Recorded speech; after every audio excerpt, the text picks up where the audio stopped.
Bismillahirrahmanirrahim. Assalamualaikum warahmatullahi wabarakatuh. Alhamdulillahilladzi ba'atsa rasulahu Muhammadan liutammima makarimal akhlaq.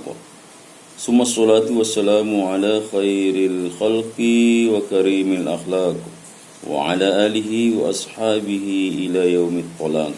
Amma ba'du. Qala Allah Ta'ala fi kitabil karim. A'udzubillahi minasyaitonir rajim. Bismillahirrahmanirrahim. Wa innaka la'ala khuluqin 'azim.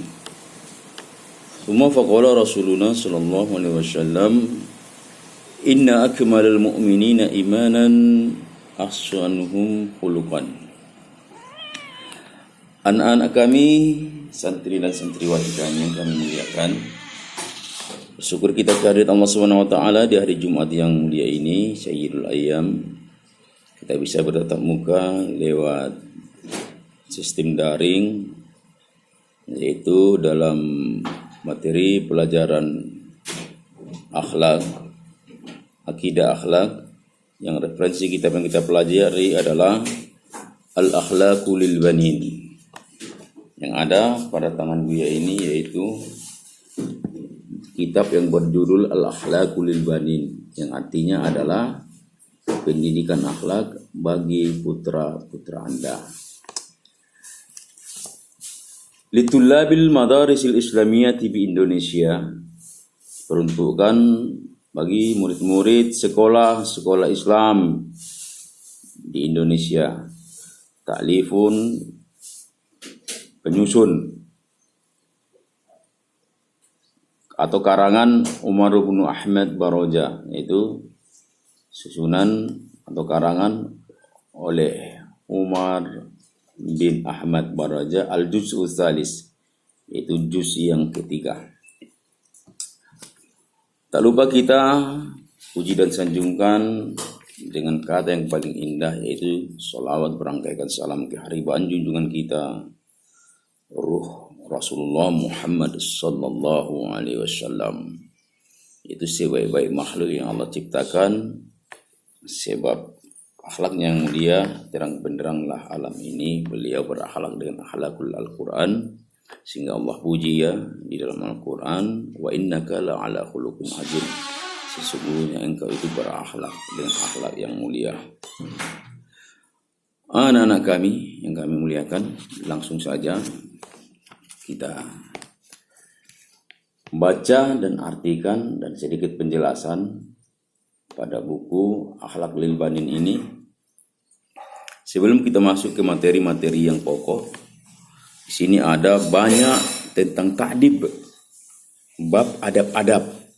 Ada adab berjalan, ada adab duduk, ada adab berbicara, ada adab ketika kita makan sendirian, dan ada juga adab atau etika ketika kita makan bersama orang lain.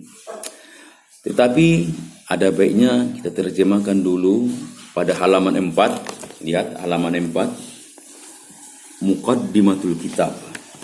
Di sini ada beberapa nomor, ada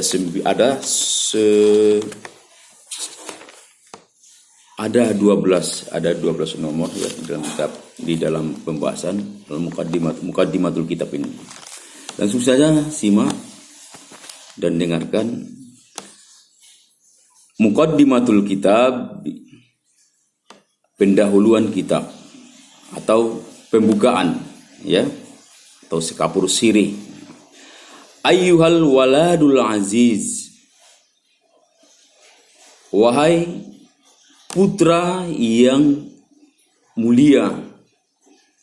Ini adalah merupakan sapaan, kalimat sapaan yang boleh juga kita artikan wahai anakku sayang.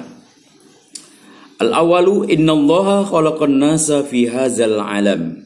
Sesungguhnya Allah telah menciptakan manusia fi hadzal alam, di dalam alam ini, wa faddalahum 'alal hayawanat. Dan Allah melebihkan manusia yang ia ciptakan di dunia ini alal hayawanat, dari hewan-hewan yang lain, dari ciptaan Allah yang lain, bil aqli, dengan akal. Jadi artinya manusia itu mulia lebih dari yang lain itu disebabkan karunia Allah, yaitu akal. Waddin, dan agama. Manusia itu beragama, yang lain-lain tidak beragama. Hewan tidak beragama, hanya manusia yang beragama. Wal lisan, kemudian lisan. Manusia bisa berucap, bisa bertutur, bisa berbahasa, sehingga bisa melakukan interaksi komunikasi dengan sesamanya. Sehingga terjadilah ikatan atau ukhuwah. Kita bisa berkomunikasi dengan bangsa-bangsa yang lain, bisa berkomunikasi dengan lidah, dengan bangsa Cina, dengan bahasa Arab, dengan bangsa Eropa, dengan bangsa Afrika. Itu menjadikan manusia itu lebih atau mulia dari hewan-hewan ciptaan Allah yang lain. Kemudian wal akhlak ini tidak kalah penting, dan bahkan inilah merupakan pokok akhlak yang mulia ini, yang merupakan salah satu karunia Allah yang sangat agung, yang menjadikan manusia mulia dan lebih dari hewan-hewan yang lain. Wa qad ja'ala al-islamu lil akhlaqi al-makan al-arfa'a min inayati. Dan sesungguhnya agama Islam telah menjadikan pada akhlak suatu tempat yang tinggi, min inayatihi, dari perhatiannya. Maksudnya apa? Sesungguhnya agama Islam telah memberikan perhatian kepada akhlak ini, diposisikan pada tempat yang tinggi karena merupakan pentingnya. Wa aujabaha 'alal fardi wal mujtama'i. Dan agama Islam itu mewajibkan akhlak 'alal fardi, atas individu, wal mujtama' dan masyarakat. Artinya apa? Manusia, perorangan dia ataukah secara kelompok wajib memiliki akhlak atau moral. Bisa juga kita sebut etika, ya. Li'annaha, mengapa? Li'annaha daruriyatun, karena sesungguhnya akhlak itu merupakan hal yang penting, yang mendesak li istiqomati, agar tegaknya al-hayatil fardiyati wal ijtima'iyah, kehidupan individu dan masyarakat. Kalau manusia memiliki akhlak, maka terjadilah kehidupan yang solid, yang penuh kehormatan, ketenangan, baik secara pribadi maupun secara golongan. Fal insanu yadurru nafsahu idza kana sayyi'al akhlaq. Maka sesungguhnya manusia akan membahayakan dirinya idza kana sayyi'al akhlaq, apabila dia memiliki akhlak yang buruk. Contohnya, kalau kita memiliki akhlak yang buruk, suka mencela, orang akan benci kepada kita. Atau kita suka mencuri, ketika kita ketahuan maka kita akan habis binasa, dipukul atau ditangkap. Maka perilaku terburuk itu, akhlak buruk itu bisa membahayakan diri kita. Wa yufsidu aksara a'mali, dan merusak kebanyakan amal ibadah kita bisa rusak sebab akhlak yang buruk ini. Iza kana kazuban, contohnya apabila kita berdusta, maka dusta itu akan menyebabkan amal kita rusak, binasa. Apalagi hasudan, hasad, dengki, amal kita akan binasa seperti kayu dibakar api. Begitulah, begitu dahsyatnya perilaku buruk itu bisa merusak amal kita. Juga siriran, kejahatan-kejahatan yang lain, muraian, atau suka mencari pujian dengan beramal ria. Amal ria ini lagi bisa merusak amal kita. Wa kadzalikal mujtama'ul basariyu yadurruhul instisaru hadhil akhlaq. Demikian pula kelompok manusia akan terganggu dengan berkembangnya hadhil akhlaqil fasidah, akhlak yang rusak ini. Kalau di tengah-tengah masyarakat memiliki akhlak yang buruk, akhlak yang rusak, maka tatanan kehidupan mereka akan rusak.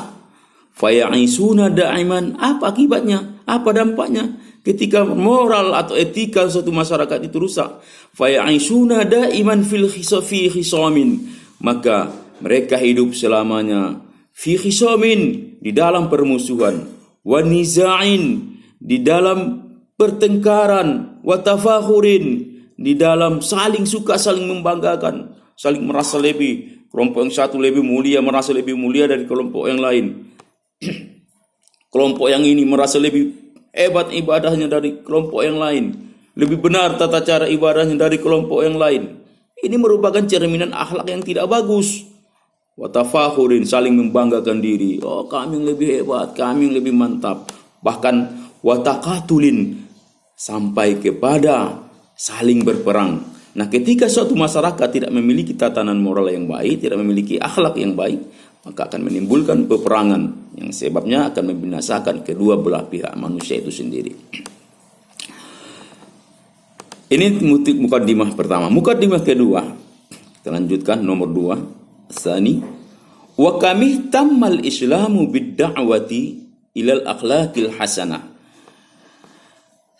Betapa pentingnya Islam menyerukan kepada akhlak yang baik. Al-jalibati lil hana'i was sa'adah. Kenapa? Karena akhlak yang baik itu akan mendatangkan kepada kesenangan, was sa'adah, dan kebahagiaan.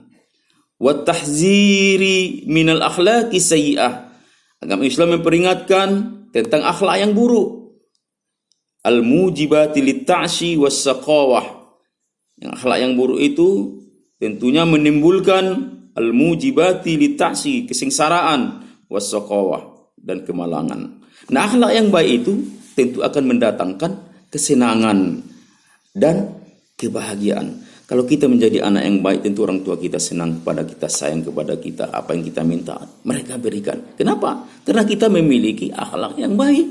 Nah, ketika kita memiliki akhlak yang buruk, guru kita kesal dengan perilaku kita, orang tua kita pun kerap memarahi kita. Kenapa? Karena perilaku kita ini kadang mencerminkan perilaku yang tidak baik, akhlak yang tidak baik. Nah, akibatnya apa? Kita dijauhi, kita dicuekin karena kita menampakkan akhlak yang buruk. Wa awdaha lana wasilataini min wasailil himayati min fasadil akhlaq. Dan Islam juga telah menjelaskan bagi kita dua jalan.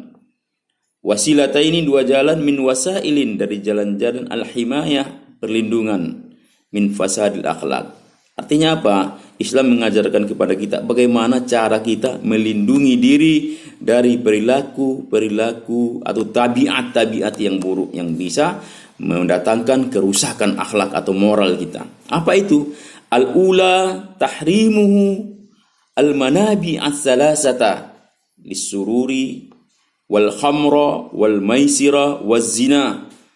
Wasaniyatu ijabuhul amra bil ma'rufi wan nahya 'anil munkar. Ada tips, ada cara pemeliharaan akhlak yang diajarkan oleh Islam, yang telah dijelaskan oleh Islam. Pertama adalah diharamkan sumber-sumber yang 3. Apa itu sumber-sumber yang 3 itu? Yaitu sumber-sumber yang bisa memberikan kerusakan akhlak kita. Sumber-sumbernya itu merupakan sumber kejahatan. Apa? Yang pertama adalah khomar. Khomar itu adalah minuman yang bisa merusakkan akhlak. Ya, minuman-minuman yang bisa merusakkan akhlak kita, seperti tua atau minuman-minuman keras lainnya. Itu merupakan sumber kejahatan yang bisa merusakkan akhlak manusia. Kemudian wal maisir, judi. Begitu pula yang ketiga adalah zina. Jadi sumber kejahatan itu pertama adalah minuman keras, judi, dan zina. Lalu yang kedua, bagaimana kita memelihara akhlak yang baik itu atau terhindar dari kerusakan akhlak? Yaitu mewajibkan akan perkara-perkara yang baik. Artinya kita disarankan untuk memperbanyak melakukan perbuatan-perbuatan yang baik. Wan nahya 'anil munkar, dan menghindarkan diri, mencegah dari perbuatan-perbuatan yang mungkar, yang tidak disukai oleh agama, syariat, dan Allah Subhanahu wa taala. Mukaddimah ketiga, as-salis, fal insanu fi hajatin massatin ilal akhlaqi fi jami'i halatihi. Maka manusia itu sangat membutuhkan fi hajatin massatin, artinya sangat membutuhkan ilal akhlaq, kepada akhlak fi jami'i halati, pada dalam semua kondisinya, keadaannya.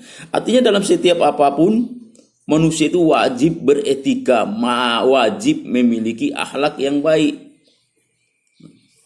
Baik ketika duduk harus berakhlak, ketika makan harus berakhlak, ketika berbicara harus berakhlak. Dalam keadaan apapun, manusia itu sangat penting membutuhkan akhlak, diterapkan di dalam kesehariannya itu akhlak yang mulia. Fa in faqadaha fal mautu aula lahu min hayati. Maka jika dia tidak memiliki akhlak tersebut, faqadaha, tidak memiliki akhlak tersebut, hanya itu adalah hadomir yang kembali kepada akhlak. Fal mautu aula lahu min hayati. Maka dikatakan manusia yang tidak memiliki akhlak dalam setiap kondisi keadaannya, fal mautu aula lahu min hayatihi, maka mati itu lebih utama baginya daripada dia hidup. Sungguh sangat ironis. Ketika manusia itu tidak memiliki akhlak, maka dia itu lebih baik mati daripada hidup. Ketika kita di pesantren kita tidak memiliki akhlak, lebih baik kita. Gurunya capek menasihati, jangan cabut, belajar hafal Al-Quran, musola, ke masjid, tetapi itu tidak diterapkan. Ketika itu tidak dilaksanakan dalam setiap kondisi keadaan di pesantren ini, maka kiasnya adalah lebih baik berhenti saja. Karena kita tidak memiliki akhlak yang baik yang bisa kita terapkan sesuai dengan ajaran-ajaran di pondok pesantren kita. Kama qala al-Imam Syafi'i, sebagaimana telah berkata Imam Syafi'i radhiyallahu anhu, semoga Allah meridhoinya, ma wahaballahu limri'in hibatan, tidaklah memberikan Allah bagi seseorang karunia afdalu min aqlihi, yang lebih baik daripada akalnya, wa min adabihi, dan dari adabnya, huma hayatul fata, keduanya adalah sumber hidup manusia. Fa'in fukida, maka jika hilang keduanya, apa itu? Akal dan adab. Dia tidak berakal, tidak ada adabnya, tidak ada sopan santunnya. Fa inna faqdal hayati, maka sesungguhnya hilang kehidupan, artinya mati, al-yaqu bihi, layak baginya. Nah, ketika manusia itu tidak memiliki akhlak di dalam kesehariannya, berkata kasar, makan berdiri, suka mencerca, selalu iri, dengki dengan sesama manusia, itu merupakan cerminan manusia yang tidak berakhlak. Kalau manusia dalam kondisi seperti itu, maka mati lebih baik baginya. Maka anak-anak kami yang kami muliakan, ketika kita jadi santri, jadilah santri yang beriman, jadilah santri yang baik, yang berperilaku sesuai tuntunan syariat dan agama kita. Terapkanlah setiap pelajaran-pelajaran yang kita ambil, ilmu-ilmu itu kita amalkan. Karena seseorang itu berilmu, dikatakan berilmu ketika dia sudah mampu menerapkan, mengimplikasikan ilmu yang dia pelajari di dalam kehidupannya, barulah dia dikatakan berilmu. Ketika dia hanya mengetahui, pelajari tetapi tidak menerapkan, dia bukan orang berilmu, tetapi hanya orang yang sekedar mengetahui.